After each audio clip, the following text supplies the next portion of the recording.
Everything turned upside down when, after my son's death, my daughter-in-law kicked me out like I was trash. While reading the will, she mocked me. "You won't get a cent from your son's will, I promise you that." But the lawyer smiled and said, "There is one more point, the most important one." When he read it, my daughter-in-law fainted. You won't believe what was written there.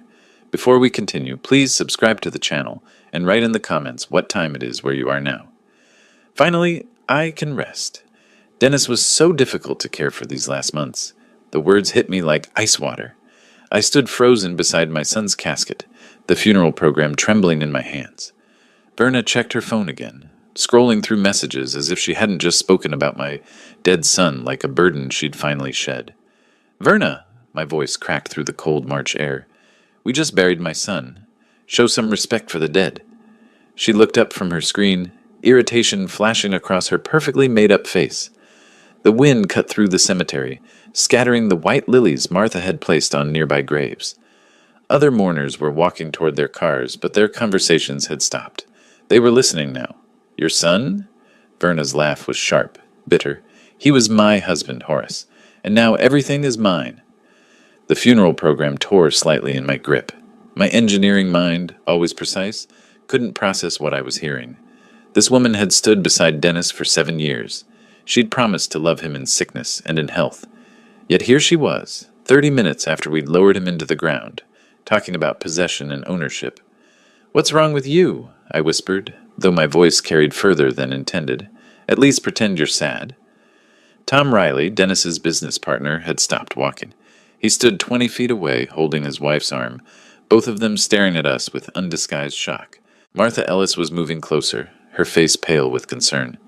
Verna slipped her phone into her designer purse. "Sad?" "Horace, I've been planning my new life for months. Dennis knew this marriage was over. We both did." "That's not true." The words came out strangled. "He loved you. Even when the cancer was convenient." She adjusted her expensive black coat, the one Dennis had bought her last Christmas. "It gave me time to think, to plan. Now I can finally live again." Martha reached us just as Verna turned toward the parking area. "Verna, please, this isn't the time or place." "Actually, Martha, this is exactly the time." Verna's heels clicked against the concrete pathway. "I've spent 18 months playing the devoted wife. I'm done performing." The remaining guests had gathered in small clusters, whispering among themselves. Mrs. Henderson from the church shook her head slowly. The 3 men from Dennis's engineering team looked uncomfortable, shuffling their feet and avoiding eye contact. I watched Verna walk away, her stride confident and purposeful. She hadn't shed a single tear during the service, not one. While I'd barely held myself together reading the eulogy, she'd sat in the front pew checking her watch and tapping her manicured nails against the wooden bench. "Horace," Martha's hand touched my shoulder. "Are you all right?" I couldn't answer. My throat felt raw, scraped clean by disbelief and growing anger. The woman Dennis had trusted with his life, his business, his love. She'd been counting the days until his death, planning her escape while he fought for every breath.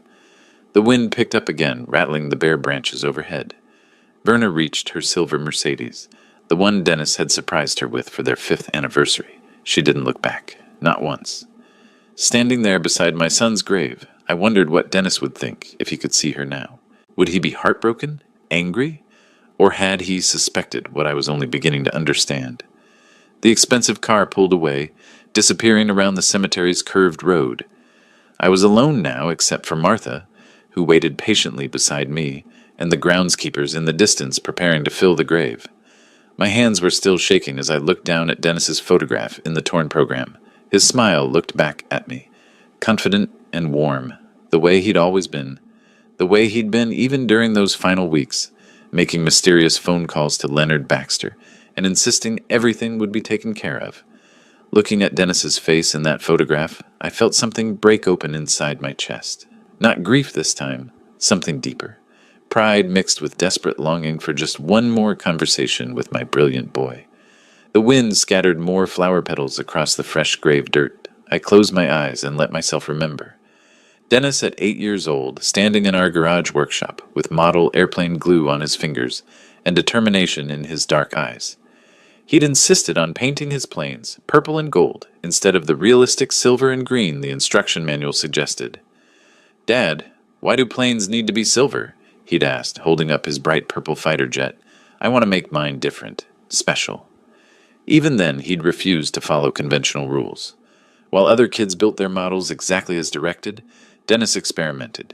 He'd modify wing angles, adjust landing gear, create his own color schemes. Half his planes crashed during test flights, but the ones that flew were spectacular. I opened my eyes and looked at the photograph again. That same stubborn creativity had made him millions. Northwestern University, family dinner in 2016. Dennis explaining his latest business idea while gesturing excitedly with his fork. His mother had died the year before, and these Sunday dinners had become sacred to both of us. "I have an idea for an app that could help people organize their schedules better," he'd said, eyes bright with possibility. "But not just calendars, Dad. Something that learns your patterns, predicts what you need, helps you make better decisions about your time." I'd worried he was dreaming too big. "Son, there are already scheduling apps. Lots of them. But none that think like humans do." He'd pulled out his phone, sketching wireframes on napkins. "What if technology could actually make our lives simpler instead of more complicated?" That app became TimeSync. Within 2 years, he'd sold it for $12 million. But the memory that cut deepest was from just 3 years ago. Dennis had driven to my house in Evanston, arriving unannounced on a Tuesday evening, with champagne and news that would change everything. "Dad, I'll take care of you when you retire. You've worked hard enough." He'd pulled out his phone, showing me TechFlow Solutions' latest valuation report. $70 million, Dad. Can you believe it? I couldn't believe it. My son, who'd once built purple airplanes in my garage, had created something worth more money than I'd earned in my entire career as a civil engineer. "Dennis, that's incredible, but I don't need—" "Yes, you do." His voice had been firm but gentle. "You've taken care of me my whole life. Let me return the favor. I'm buying you that workshop you've always wanted. The one with proper ventilation and all the tools you've been dreaming about." That workshop sat in my backyard now, barely used since his diagnosis. I'd been too busy taking care of him to build anything. Martha cleared her throat softly. "Horace, it's getting cold. Maybe we should—" I shook my head. I wasn't ready to leave him yet. Not when these memories were all I had left of his voice, his laugh, his absolute certainty that everything would work out fine. Dennis had always been a planner. Even as a child, he'd mapped out his days, his projects, his dreams with engineering precision that matched my own. He'd inherited that from me. The need to understand how things worked, to fix problems before they became disasters. But there was one problem he couldn't fix, one timeline he couldn't control. The memory I'd been avoiding all day pushed its way forward. Dennis's phone call 18 months ago, his voice steady despite the news that would destroy everything we'd planned. "Dad, I have cancer, but I'm going to fight this." Standing there in the cemetery wind, I realized I needed to remember that fight too. Not just the good times, but the battle that had shown me who my son really was, and who his wife really was. The phone call that changed everything came on a Tuesday morning in September 2023. I was rebuilding my neighbor's fence when Dennis called, his voice unusually formal. "Dad, I have cancer, but I'm going to fight this." Pancreatic cancer, stage 3. The words hit like sledgehammer blows. Aggressive, advanced, poor prognosis. I'd dropped my tools and driven straight to Northwestern Memorial Hospital, where Dennis was meeting with his oncology team. He looked smaller in that hospital bed, but his eyes were determined. Verna sat beside him, perfectly composed, already taking notes on her phone about treatment schedules and logistics. "The doctors say chemotherapy could give us 18 months, maybe 2 years if we're lucky," Dennis had explained, his business mind already working through scenarios. "I've arranged for Tom to handle day-to-day operations at TechFlow." Dr. Peterson outlined the treatment plan. Aggressive chemotherapy every 3 weeks, possible surgery if the tumors responded, radiation therapy to manage pain. Dennis listened like he was planning a product launch, asking detailed questions about success rates and side effects. "I'll drive you to treatments," I'd said immediately. Verna looked up from her phone. "Actually, Horace, I can handle his medical appointments. You don't need to worry about that." But within 3 months, her tune had changed completely. March 2024. Dennis was halfway through his chemotherapy regimen, and the treatments were brutal. He'd lost 30 pounds and most of his hair, but he still insisted on attending important business meetings. I'd been driving him to every appointment because Verna had started finding excuses. "I can't watch this anymore," she told me one afternoon while Dennis slept off his latest chemo session. "You're better at taking care of him anyway. He needs someone stronger right now." Stronger, as if loving my son through his illness was some kind of burden instead of a privilege. By summer, I'd moved into their guest room. Dennis needed help with basic tasks, cooking meals he could keep down, managing his medications, getting to and from treatments when he was too weak to drive. Verna had retreated to her office, claiming she was managing the emotional stress by staying busy. The truth was simpler. She was planning her exit. I'd catch her on phone calls with real estate agents, discussing property values and market timing. She'd researched divorce attorneys, though she never filed papers. Why bother when cancer was going to solve her problem more efficiently? "How much longer is this going to take?" she'd asked me one evening in October while Dennis was upstairs resting. "I have plans to make, Horace. I can't put my life on hold indefinitely." I'd stared at her, speechless. My son was fighting for his life, and she was irritated by the inconvenience. But Dennis saw more than I'd realized. During his final month, when the treatments had stopped working and hospice care began, he'd made mysterious appointments with Leonard Baxter, his family attorney. They'd meet in Dennis's home office for hours, going over documents I wasn't allowed to see. "Dad, I've taken care of your future," he told me during one of our last real conversations. His voice was weak, but his eyes were sharp with purpose. "Trust Leonard. He'll explain everything after I'm gone. Dennis, you don't need to worry about me. Just focus on getting better." "I'm not getting better." His honesty was brutal and clean, like everything else about him. "But I've made sure Verna can't hurt you, or anyone else who mattered to me." I hadn't understood what he meant then. Sitting beside his grave now, watching the groundskeepers approach with their shovels, I was beginning to suspect my son had been planning one final project, the most important one of his life. The wind was getting stronger, and the last of the mourners had disappeared. Martha had retreated to her car, giving me space to grieve privately. Soon I'd have to leave Dennis here in the cold ground and return to a world where Verna believed she'd won everything. But something in my son's final words suggested the game wasn't over yet. Footsteps crunched across the cemetery gravel behind me. I turned to see Tom Riley approaching with Martha and two other colleagues, their faces somber with genuine grief. These were people who had actually cared about Dennis, unlike the woman standing 15 feet away still checking her phone. "Horace!" Tom extended his hand, his grip firm and warm. Dennis was brilliant. His company changed the entire industry. The way he revolutionized project management software. We'll never see another mind like his. Before I could respond, Verna's voice cut through the cold air like glass. "Yes, and now that brilliance will finally pay off." She looked up from her screen with a satisfied smile. "All those years of hard work are about to benefit the right people." Tom's face went pale. Martha stepped closer to me, her motherly instincts sensing danger. The other colleagues exchanged uncomfortable glances, suddenly finding their shoes fascinating. "Verna," I said quietly, "these people are here to honor Dennis." "Oh, I'm honoring him." She slipped her phone into her purse with deliberate slowness, by making sure his success isn't wasted on sentiment. Dr. Sarah Chen, one of Dennis's lead developers, cleared her throat awkwardly. "We should probably head back to the office. There are projects to discuss." "Actually," Verna said, her voice rising with false cheerfulness, "there won't be any projects for a while. I'll be reorganizing everything once the legal formalities are complete." Tom's jaw tightened. "Verna, Dennis built that company with specific goals. His team works for me now." She checked her expensive watch, the one Dennis had bought for their anniversary. "Everything works for me now."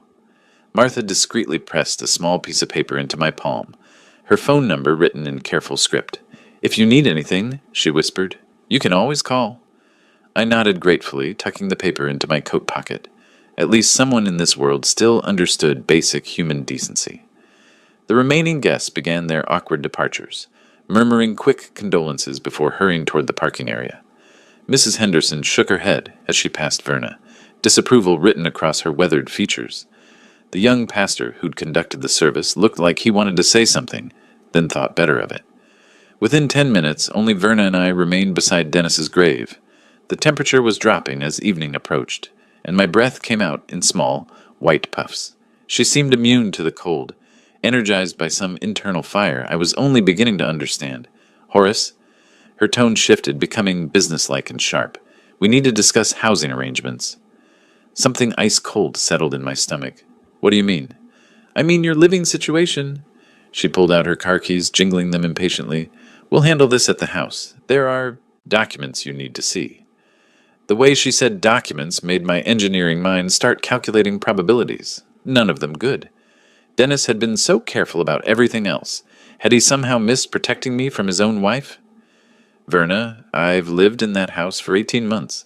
Since Dennis got sick? Yes. Her smile was sharp as winter wind. And now Dennis is gone. She turned and walked toward her silver Mercedes, her heels clicking against the concrete with mechanical precision. I watched her confident stride, the way she moved like someone who'd already won a game I didn't know we were playing. Standing alone beside my son's grave, I felt the first real fear I'd experienced since his diagnosis. Dennis had warned me to trust Leonard, but Leonard wasn't here.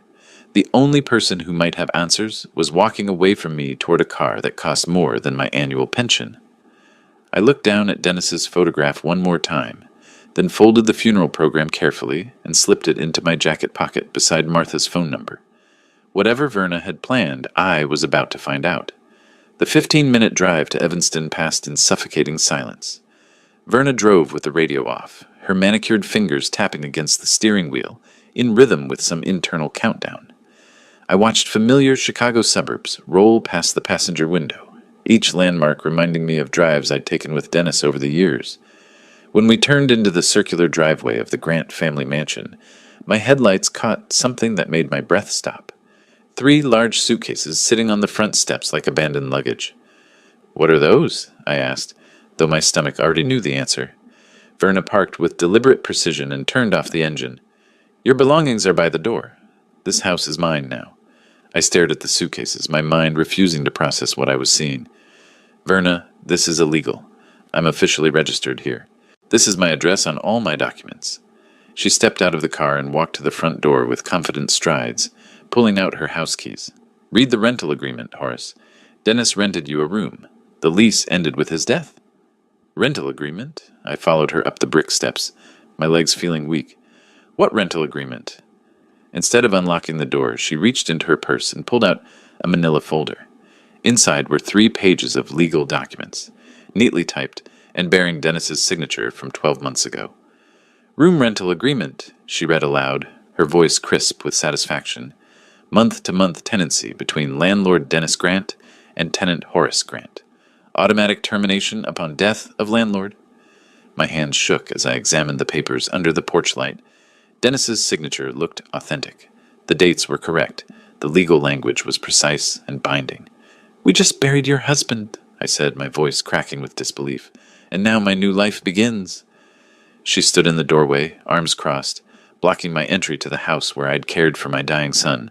"Without you, Dennis would never have wanted this. He loved me. He wanted me taken care of." "Dennis is dead." Her voice was flat, emotionless. "I'm alive, and this property belongs to me. The deed is in my name as surviving spouse." I looked past her into the warm, lighted hallway where Dennis and I had shared so many conversations during his illness. The workshop he'd built for me was visible through the kitchen window. $10,000 worth of tools and equipment I'd barely had time to use. "My tools, my workshop." "Your workshop is on my property. You can arrange to have everything moved once you find somewhere to live."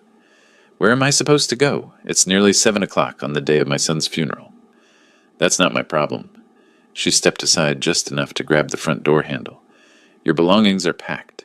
Your rental period has expired. If you're not gone in 15 minutes, I'll call the police for trespassing." The casual cruelty in her voice was breathtaking. This woman had eaten dinner at my table, had accepted my care during Dennis's illness, had smiled and played the devoted wife while planning this exact moment. I walked down to my old Honda Civic and began loading the suitcases into the trunk and back seat. Everything I owned now fit in 3 bags: clothes, a few books, Dennis's photographs, and the small box of model airplanes we'd built together when he was young. Verna watched from the doorway, her silhouette framed by the warm light of the house that was no longer my home. She didn't move to help. She didn't speak. She simply waited for me to finish and leave. As I closed the car trunk, she called out one final statement. "Don't come back without an appointment, Horace. This is private property now." The door closed with a solid click, followed by the sound of deadbolts turning. Lights began switching off in the house, room by room, as if she was erasing my presence from every space I'd occupied. I sat in my car for a moment, engine running, heat blowing against my face. Through the window, I could see the workshop Dennis had built, the tools glinting in the darkness. 18 months of my life had been spent in that house, caring for my son, watching him fight and fail and die with dignity. Now I was homeless on the day of his funeral. The radio played soft jazz as I drove away from Evanston, following signs toward Chicago's cheaper motels. In my rearview mirror, the Grant mansion grew smaller until it disappeared entirely, taking with it the last physical connection to my son's life. But Verna had made one mistake. She'd shown her hand too early. Dennis had been planning something with Leonard Baxter, and tomorrow I was going to find out what. The flickering neon sign reading "Vacancy" at the Midwest Inn looked like a lifeline in the growing darkness. I'd spent 2 hours driving through Chicago's outer suburbs, comparing rates at establishments that grew progressively shabbier as my options narrowed. $65 per night was manageable for a few days, though my modest savings wouldn't stretch much further. The desk clerk barely looked up from his magazine when I signed the register. Room 127 was at the far end of the parking lot, wedged between a noisy ice machine and a stairwell that smelled of cigarettes and industrial disinfectant. Inside, the room felt like stepping backward in time. Faded floral bedspread, wood-grain furniture from the 1980s, and a bathroom barely large enough to turn around in. The contrast with the mansion I'd called home just hours ago would have been laughable if it weren't so devastating. I unpacked methodically, hanging my funeral suit in the narrow closet and arranging my few belongings on the small table by the window. The rental agreement documents lay spread across the scratched surface like evidence in a crime scene. Under the harsh overhead light, Dennis's signature looked even more authentic, more damning. Outside, highway traffic hummed steadily past the motel, punctuated by the occasional truck downshifting or motorcycle roaring toward the city. The sound was oddly comforting, proof that the world kept moving even when your own life had just derailed. I found Leonard Baxter's business card in my wallet, behind a photo of Dennis at his college graduation. The card was slightly bent from years of carrying, but the phone number was still legible. An old rotary phone sat on the nightstand, another relic from decades past that somehow felt appropriate for my current situation. Leonard answered on the third ring, his voice professionally warm despite the late hour. "Baxter and Associates, Leonard speaking." "Leonard, this is Horace Grant. I apologize for calling so late, but I need legal consultation." "Horace?" His tone shifted immediately to genuine concern. "My deepest condolences about Dennis. He was an extraordinary young man. What happened?" I explained the eviction, the rental agreement, and Verna's calculated timing. Leonard listened without interruption, occasionally making small sounds of acknowledgement that told me he was taking careful notes. "Is this legal?" I asked when I'd finished. "Can she really throw me out on the day of the funeral?" "Unfortunately, if the